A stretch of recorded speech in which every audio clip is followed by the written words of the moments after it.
Now, interfaith organizations have praised the late Ray McCauley, former head pastor of Rhema Bible Church, as an extraordinary leader. McCauley died last night at the age of 75. He founded Rhema Bible Church in the 1980s, transforming it into one of the largest congregations in the country. Since the announcement of his passing, many have visited the church to pay tribute, to express their condolences. In fact, let's take you there live and to our reporter, Veronica Makhoali, who is tracking the story. Very, very interesting to see, Veronica, that it is an outpouring of tributes, not only from the Christian community, but really from the interfaith community as a whole. That's correct, Michelle. In fact, we had an official statement from the Makhoali family where, in not so many words, described their father, their grandfather, as the pioneer of the faith movement in Africa. In the statement, they really said that Pastor Ray McCauley was among the very first, really, to include inclusive worship in South Africa at a time in the country where you'd remember around the 1980s, the instability, the political instability in the country and the racial blurs that of course still existed. And we had this, pastor that came along and essentially took all people who believed and had faith. And as you've mentioned there, even the interfaith organizations praising his work within the Christian sector, but he saw all people from all walks of life as part of the bigger community. And I'm really standing now with the chairman of the Rhema Family Church, who is going to perhaps maybe speak to us a little bit more about that kind of work that Pastor Ray McCauley did in bringing all faiths together. He's been praised today, and really tribute have been coming in for his work in the Christian sector, but really as a leader beyond those borders. Yes, he's a giant. He's a legend. And, his life has touched everybody. I don't know of somebody that hasn't been touched by who he is some or other way. And he's always lived by example. He's never been the preacher just on the stage that just does a message on a Sunday. What he preached, he lived. What he preached on a Sunday, he lived on a Monday, Tuesday, Wednesday, Thursday, Friday, Saturday. And that's what he was. He's very involved in the socio-political sphere. And, coming from the CODESA and the Peace Accord in those years already. And that stems from the time before that when, they had integrated worship, which was illegal at that stage. And yet Pastor Ray and them took a stand and, of course, opened the doors for younger guys like us, making it easier for us to take those stands and to step it forward.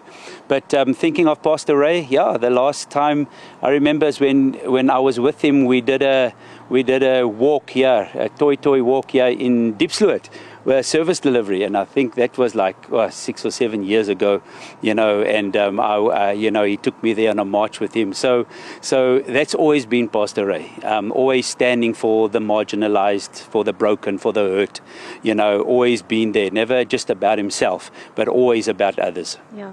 And definitely a man that wore many faces as a religious leader, as a former bodybuilder, yes. But also as a father and a grandfather. I mean, the statement coming out from the McCauley family itself speaks about the way in which they saw the man that he was. I think just walk us through that life, that private life that we didn't really get a chance to see.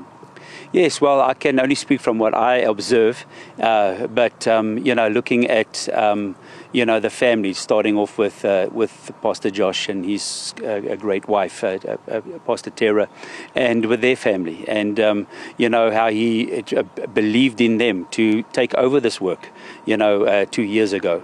I mean, this is a huge responsibility. So taking that, having the faith in them, backing them in what they were doing, and then just the love. Yes, he has.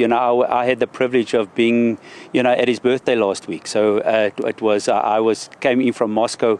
I went straight from the airport to his house, and I was there with his family, with his wife, Mrs. Zelda Makhoali, and then with Haley and the kids, and the grandkids were there, and that was awesome to see how he's around them, how he loves that. And yes, he's always been a family person. He's his grandchildren and his children, always been a loving a father doing what he can for them. And that didn't just play out in his own family, but in our families. Like my kids, they love Pastor Ray, and anytime I come for a lunch, I say, Dad, can we go with? And Pastor Ray says, look, anytime you come, you bring the kids with. So even with my own kids, and whenever he saw them, he would speak into their life.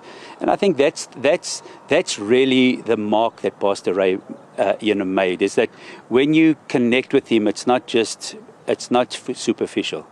He goes deep.